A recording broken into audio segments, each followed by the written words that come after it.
નમસ્કાર મિત્રો, સ્વાગત છે તમારું આપણી આ યુટ્યુબ ચેનલમાં જેનું નામ છે ગુજરાતી જીકેની જમાવટ.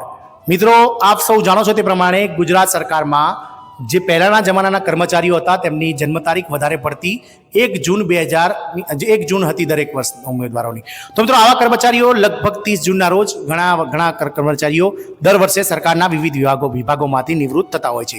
કારણ કે જૂના કર્મચારીઓની બધાની જે જન્મ તારીખ છે તે 1/6 લખાવતા હતા. પહેલાંના જમાનામાં મિત્રો લોકો જાગૃત નહોતા, ભણેલા મા બાપ ન હોવાથી જ્યારે પણ સ્કૂલમાં મૂકવાનો સમય આવતો ત્યારે જૂન મહિનામાં નવા સત્રની શરૂઆત સાથે જ 1/6/2000 જે તે વર્ષની 1 છે 6 તારીખ 5 વર્ષ પૂર્ણ થતા હોય તેવા તમામ કર્મચારીઓની જન્મ તારીખ 1/6 લખી દેવામાં આવતી હતી. આથી આવા કર્મચારીઓ 30 જૂનના રોજ નિવૃત્ત થઈ જતા હતા અને તેમને 1 જુલાઈના રોજ નિવૃત્ત થતા કર્મચારીઓને 1 જુલાઈનો નેશનલ ઇન્ક્રીમેન્ટ એટલે કે વધારાનો ઇન્ક્રીમેન્ટનો લાભ મળવા પાત્ર નહોતો થતો. એટલે કે 30 જૂનના રોજ નિવૃત્ત થતા કર્મચારીઓને વધુ એક નેશનલ ઇજાફો એટલે કે વધુ એક ઇન્ક્રીમેન્ટનો લાભ આપવાનો કેન્દ્ર સરકાર દ્વારા જે સુપ્રીમ કોર્ટમાં જે ચુકાદો આવે છે તે ચુકાદાને પગલે ગુજરાત સરકારના કર્મચારીઓ માટે પણ ગત રોજ ગુજરાત સરકાર દ્વારા કેબિનેટની મળેલી બેઠકમાં અતિ મહત્વપૂર્ણ નિર્ણય લેવામાં આવે છે. તો જાણીએ વિડીયોમાં વિગતવાર કે 30 જૂન અને 31 ડિસેમ્બરના રોજ ગુજરાત રાજ્ય સરકારની સેવામાંથી નિવૃત્ત થતા કર્મચારીઓને કઈ રીતે આ નેશનલ ઇન્ક્રીમેન્ટનો લાભ મળશે તેના વિશે આજના વિડીયોમાં વિગતવાર ચર્ચા કરીએ. તો વિડીયોના અંત સુધી આપ બના રહો અને જો ચેનલમાં તમે નવા હોય તો અમારી ચેનલને તમે સબસ્ક્રાઇબ કરી બાજુમાં રહેલું બેલ આઇકોન દબાવી ઓલ નોટિફિકેશન ઓન કરો, જેથી કરીને ચેનલ પર મૂકવામાં આવતા વિવિધ ભરતીઓના નોટિફિકેશન, વિવિધ ભરતીઓના પરિણામ, જીકેના વિડીયોઝ અને સરકારી કર્મચારી પેન્શનર્સ યોજનાઓને લગતા પરિપત્રો તમને સરળતાથી ચેનલના માધ્યમથી ઉપલબ્ધ થઈ જાય.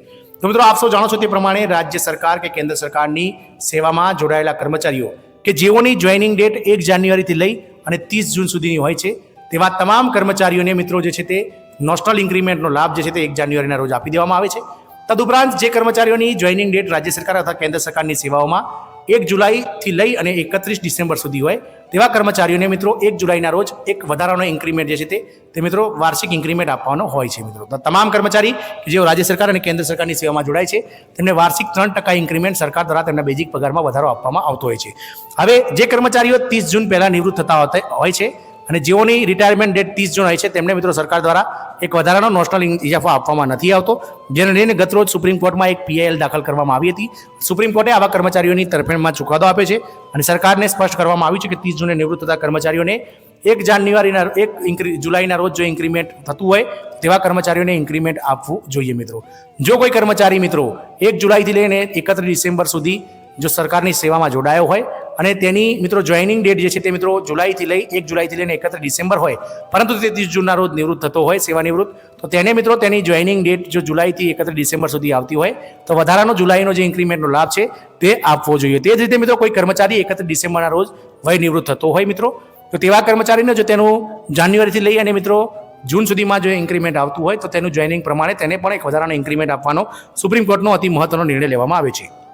જાન્યુઆરી 2006 થી 31 ડિસેમ્બર 2022 સુધીમાં નિવૃત્ત થયેલાને ઇજાફો વય નિવૃત્તિમાં નિવૃત્ત થયેલ કેસમાં 30 જૂનનો ઇજાફો આકરી પેન્શન સુધારા કરવાનો રહેશે. મિત્રો, રાજ્ય સરકારના નાણાં વિભાગનો મહત્વપૂર્ણ નિર્ણય 30 જૂને વયમર્યાદા નિવૃત્ત થતા કિસ્સામાં ઇજાફો આપવામાં આવશે. સુપ્રીમ કોર્ટના આદેશને પગલે રાજ્ય સરકારે મહત્વનો પૂર્ણ નિર્ણય લીધો છે. 1 જાન્યુઆરી 2006 થી લઈ અને 31 ડિસેમ્બર 2022 સુધી નિવૃત્ત થયેલા તમામ કર્મચારીઓને આનો લાભ આપવામાં આવશે. કર્મચારીઓને 30 જૂનનો ઇજાફો પેન્શનમાં મળવાપાત્ર થશે. રાજ્ય સરકારના નાણાં વિભાગ દ્વારા એક અતિ મહત્વપૂર્ણ નિર્ણય કરવામાં આવે છે. વાત જાણે એમ છે કે 30 જૂને વય નિવૃત્ત થતા સરકારી કર્મચારીઓના કિસ્સામાં એક વધારાનો નેશનલ ઇન્ક્રીમેન્ટ એટલે કે ઇજાફો આપવામાં આવશે. મહત્વનું છે કે સરકાર સુપ્રીમ કોર્ટના આદેશને પગલે રાજ્ય સરકારે આ નિર્ણય લીધો છે. નોંધનીય છે કે 1 જાન્યુઆરી 2006 થી 31 ડિસેમ્બર 2022 સુધી નિવૃત્ત થયેલા તમામ કર્મચારીઓને આનો લાભ મળશે. ગુજરાત સરકારના નાણાં વિભાગ દ્વારા 30 જૂને વય નિવૃત્ત થતા કિસ્સામાં ઇજાફો આપવાનો નિર્ણય કરવામાં આવ્યો છે. વય નિવૃત્તિના કિસ્સામાં ઇજાફો તથા આકારી પેન્શન સુધાર કરવાનો રહેશે. આ સાથે કર્મચારીઓને 30 જૂનનો ઇજાફો પેન્શનમાં મળવાપાત્ર રહેશે. મહત્વનું છે કે આનો લાભ પંચાયત સેવાના કર્મીઓ, અનુદાનિત સંસ્થાના કર્મીઓ, શિક્ષકો વગેરેને મળશે. આ સાથે છઠ્ઠા પગાર પંચનો લાભ મેળવનાર કર્મચારીઓને પણ આનો લાભ મળશે.